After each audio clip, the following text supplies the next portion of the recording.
విభజించే సహించలేదు. ఇంక చూడు ఇక్కడ మన వచ్చిండు మరో బిల్గేట్స్. ఆదివారం హైదరాబాద్ పళని గ్రౌండ్లో జరిగిన సింహగర్జన సభకు భారీగా హాజరైన మాలలు. మొట్టమొదటిసారి మాలలు భారీ స్థాయిలో మీటింగ్ పెట్టడం జరిగింది. భారీ స్థాయిలో మీటింగ్ పెట్టడం జరిగింది. ఎవరి స్వలాభం కోసం పెడుతున్నారు, ఎవరి స్వార్థం కోసం పెడుతున్నారు, ఎవరికి నిజంగా మేలు జరగబోతున్నాయి, ఎవరికి నిజంగా నష్టం జరుగుతున్నటువంటి ప్రధానంగా మనం చూడొచ్చు. ఇక్కడ ఉన్నటువంటి ఈ గ్రౌండ్లో జరిగినటువంటి దళితులను విభజిస్తే సాధించేది లేదు.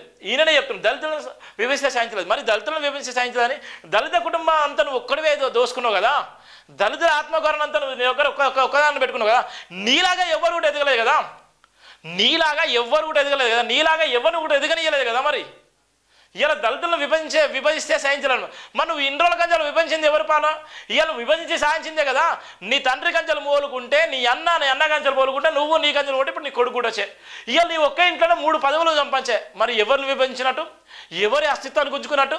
ఇవాళ ఇప్పటికైనా మాలలారా, మాదిగలారా, 59 ఉపకులారా ఈయన చూసి నమ్మండి. ఈయన పిల్లికి బిచ్చమైనటువంటి నేపథ్యం. ఒక పక్కన మాలలకు ఒక పక్కన తీసుకుంటాడు, మాదిగలు ఒక పక్కన చూస్తాడు. ఇవాళ ఉన్నటువంటి 57 కులాలను భయంకరంగా చూసేటువంటి నేపథ్యం ఉంటుంది.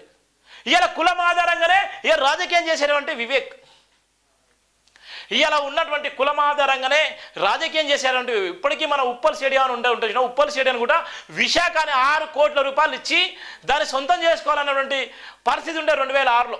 అప్పుడు ఉన్నటువంటి రాజశేఖర రెడ్డి విశాఖ లేదు గిశాఖ లేదని ఆయన మొత్తం టోటల్గా ఆయన తీసుకొచ్చి రాజీవ్ గాంధీ ఇంటర్నేషనల్ స్టేడియం పెట్టిండు. ఆ డబ్బంతా ఎక్కడ తిని డబ్బు మీద రైడ్ చేస్తానంటే అప్పటికి నోరు మూసుకొని విశాఖను వదిలేసుకొని రాజీవ్ గాంధీ ఇంటర్నేషనల్ స్టేడియాన్ని పెట్టుకున్నాడు. ఉప్పల్ స్టేడియం ఎంత భయంకరమైనటువంటి వ్యవస్థ ఉందంటే అంత భయంకరమైనటువంటి దౌర్భాగ్యమైనటువంటి స్థాయి ఇది. చాలామంది నిజంగా మాలలు ఎదగాలి, చాలామంది మాలలు ఎదగాలి. నిజంగా మాల కుటుంబాలు ప్రతి ఒక్కరు కూడా ఇలాగ ఎదగాలి. మాదిగ కుటుంబాలు ఇలా మందకృష్ణ మాదిగా ఆయన ఒక్కడే ఎదగకూడదు, ఆయనలాగా 100 మంది ఎదగాలి.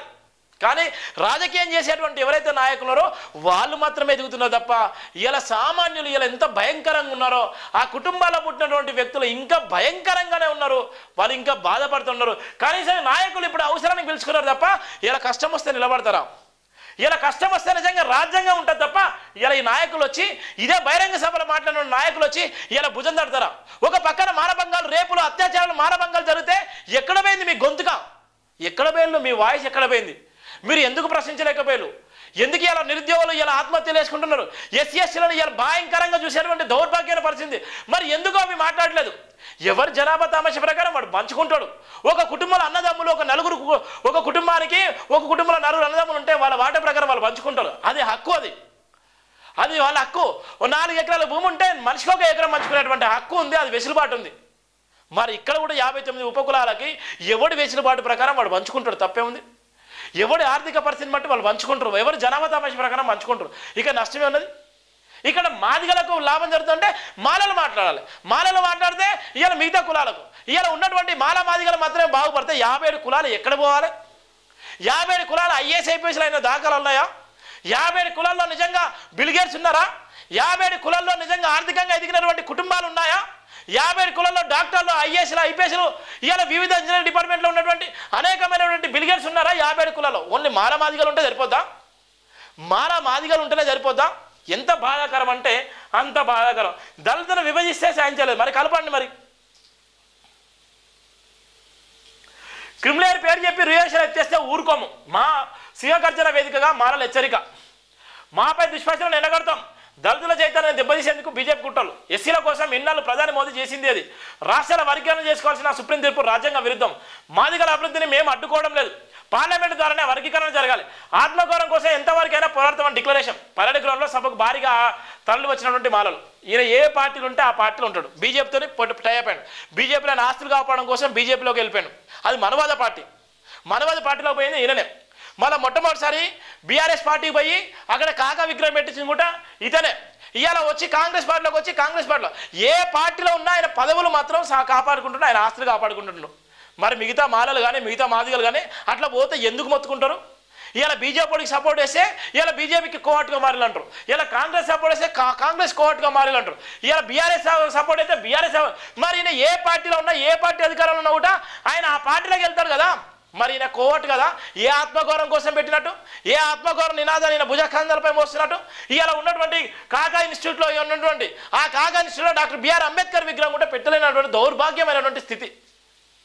ఇలా అంబేద్కర్ దయ వల్ల ఇలా లక్షల కోట్లు సంపాదించుకున్నటువంటి కాకా లక్షల కోట్లు సంపాదించుకొని ఇలా ఇలా వేసిందంటే ఏం లేదు. ఇలా మాలలు ఎక్కడేసిన గొంగడు అక్కడ ఉంది, మాదిగలు ఎక్కడేసిన గొంగడు అక్కడ ఉంది. 57 కులాలు కూడా అదే భయంకరమైన పరిస్థితిలో ఉన్నాయి. ఇలా ఉన్నటువంటి కనీసం ఫీజు కూడా తక్కువ చేయాలంటే పరిస్థితి ఉంటుంది, ఫీజు కూడా తక్కువ చేయలేని పరిస్థితి. మళ్ళీ అంతా ఈ ఉన్నటువంటి ఆ గ్రూప్ ఆఫ్ విశాఖ ఇండస్ట్రీ మొత్తం నింపేసుకొని ఇలా బ్రాహ్మణిజాన్నే పెంపిపోషించేటువంటి నేపథ్యం ఉంది. ఇలా బ్రాహ్మణిజాన్నే తీసుకొచ్చే నేపథ్యం ఉంది. ఇలా బ్రాహ్మణిజాన్నే అడుగడుగున తీసుకుపోయి ఇలా బ్రాహ్మణిజానికే ఇలా రెక్కలు పెట్టేటువంటి నేపథ్యం ఉంది. ఇలా బ్రాహ్మణిజాన్ని పెంచి పోషించేటువంటి ఏకైక వ్యక్తి ఎవరంటే ఈయననే. ఇలా దళితుల పక్షాన్ని దళితులు విభజిస్తే సహించలే అని చెప్తున్నాడు. ఇలా నిజమైనటువంటి పివి రావు లాంటి వ్యక్తులు వాళ్ళు నిజంగా త్యాగం చేసారు.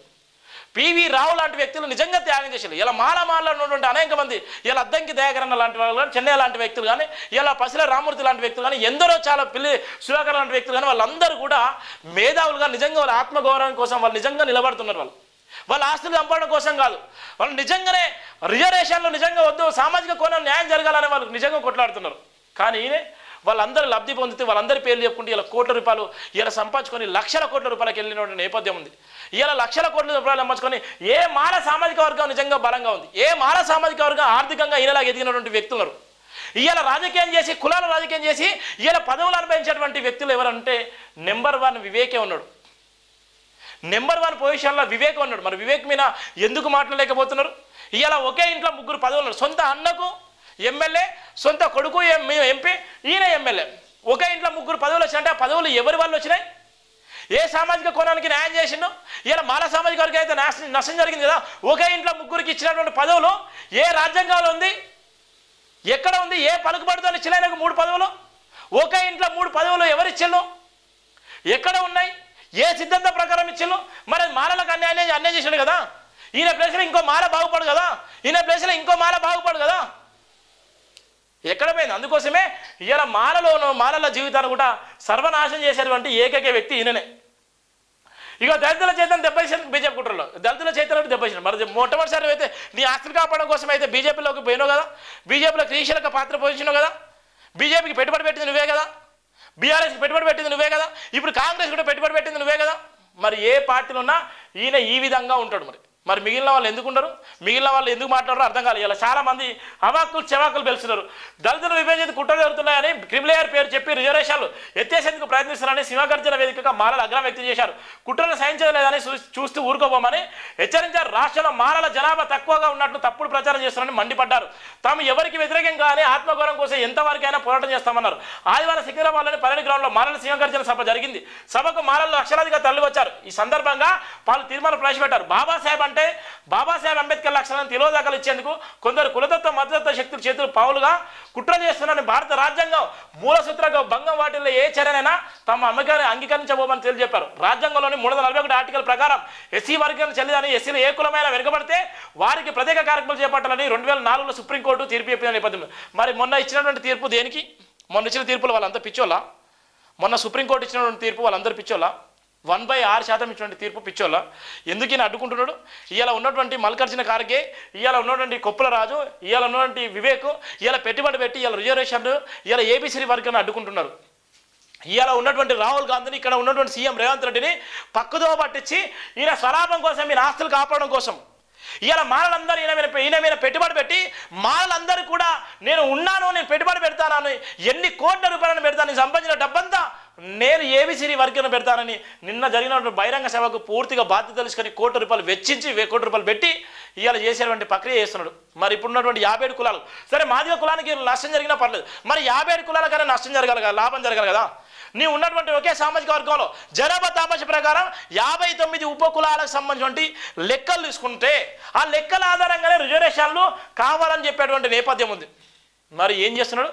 ఇక వివేకానంద మాటలైతే ఈ విధంగా ఉంటే వివేకానంద నమ్ముకుంటే ఆగమైపోతారు. ఉన్న మాలలు కూడా ఆగమయ్యేటువంటి నేపథ్యం ఉంది. ఇలా ఉన్నటువంటి సందర్భంలో ఏ విధంగా అయితే బలంగా ఉన్నారో ఆ విధంగా మన ఆత్మగౌరవం తాకట్టు పెట్టుకోకండి. ఇలా మాలా మాదిగల ఉపకులాలు అందరూ కూడా సమానమే, వీళ్ళందరూ కూడా అంబేద్కర్ వారసులే. ఇలా అంబేద్కర్కి ఎవడు పుట్టలేదు, గుర్తుపెట్టుకోండి. ఇలా బాబాసాహెబ్ అంబేద్కర్ వారసులు అంటే అందరూ సమానమే. బాబాసాహెబ్ అంబేద్కర్ వారసులు ప్రతి ఒక్కరి నోట్లో కూడా, ప్రతి ఒక్కరి రక్తంలో కూడా బాబాసాహెబ్ అంబేద్కర్ ఉంది. ఇలా బాబాసాహెబ్ అంబేద్కర్ వారసులు మీ బాబాసాహెబ్ అంబేద్కర్ పుట్టినామని చెప్పుకుంటే అది ఏదో ఆకాశం మీద ఉమ్మేసినట్టు అవుతుంది. ఇవాళ మనమే ఆ విధంగా కొట్టుకునే శైలి అగ్రవర్ణాలు బీసీలు ఇంకా దగ్గర కూడా రాని పరిస్థితి ఉంటుంది. అందుకోసమే అంబేద్కర్ అందరి వాడు. అంబేద్కర్ అనే వ్యక్తి అందరి వాడు. సబ్బండ కులాలు, సబ్బండ వర్గాలు, సబ్బండ కులాలకే కాదు, ఇలా భారత రాజ్యాంగంలో నివసించేటువంటి ప్రతి ఒక్కరికి కూడా బాబాసాహెబ్ అంబేద్కర్ దేవుడు. ఆయన అందరికీ తండ్రి లాంటి వాడు. ఇలా కొంతమందికే తండ్రి కాదు, కొంతమందికే దేవుడు కాదు, అందరికీ దేవుడు అంబేద్కర్. అంబేద్కర్ను ఏకవచనంగా అంబేద్కర్ మాకే సొంతమైనట్టుగా మాట్లాడితే ఖబర్దార్ అని కూడా హెచ్చరిస్తున్నాం. అంబేద్కర్ అందరివాడు, అంబేద్కర్ కొందరివాడు కాదని కూడా చెప్తున్నాం. ఇలా ఉన్నటువంటి వ్యక్తిగతంగా ఉన్నటువంటి మీ కుట్రల కుతంత్రాలతో చేసుకోండి. కానీ ఇలా మాలల లబ్ధి పొంది ఇలా లక్షల కోట్లు సంపాదించుకున్నటువంటి వివేక్ మీనా ఎందుకు విచారణ చేయలేకపోతున్నారు అనేటువంటి ఇప్పుడు కూడా అర్థం కాలేదు. ఇలా చాలామంది అవాకులు చెవాకులు బెలిసిలు. ఇది ఉన్నటువంటి జేబీ దినపత్రికలో ఉన్నటువంటి ప్రధాన వార్తల సారాంశం. మార్నింగ్ న్యూస్ ప్రతి ఒక్కరు కూడా జేబీ టీవీ ఛానల్ సబ్స్క్రైబ్ చేసుకోండి, షేర్ చేయండి, విలువైన కామెంట్ చేయండి. ఇది మన ఆత్మగౌరవ నినాదం, మన ఆత్మగౌరవ నినాదం, జేబీ నినాదం. ఇప్పుడు వరకు నేను చెప్పాను ఆత్మగౌరవ నినాదం ఏ విధంగా ఉందో. జేబీ ఎందుకు అంటున్నామో, ఇవాళ V6 లాగా లేకపోతే వెలుగు లాగానో విశాఖ లాగానో ఇలా వేల కోట్లు లేవు. జేబీ అంటే ఒక ఆత్మగౌరవ నినాదం, గుండె నిండా ఉన్నటువంటి నినాదం జేబీ నినాదం. ఇలా సభలో సమావేశాల్లో జేబీ అనడానికి కోసం కాదు. ఇలా ప్రతి ఒక్కరు కూడా నిజాయితీ పరులు, అస్తిత్వం కోసం నిలబడండి. ఇలా నా కులం బలంగా ఉంటే, నా కులం చెప్పుకోవచ్చు అని ఉంటే నిజంగా నమ్మకద్రులు. అందుకోసమే బాబాసాహెబ్ అంబేద్కర్ గారు గాంధీ చేసిన కుట్రలో చనిపోలేదు, దళితులు చేసిన కుట్రలకే బాబాసాహెబ్ అంబేద్కర్ గారు చనిపోయాడు. బాబాసాహెబ్ అంబేద్కర్ గారు చనిపోవడానికి ప్రధాన కారణం ఏంటంటే దళితులే. ఆ లెక్కలు కూడా త్వరలో చెప్పబోతున్నా. జేబీ దినపత్రికలో ఉన్నటువంటి ప్రధాన వార్తలు.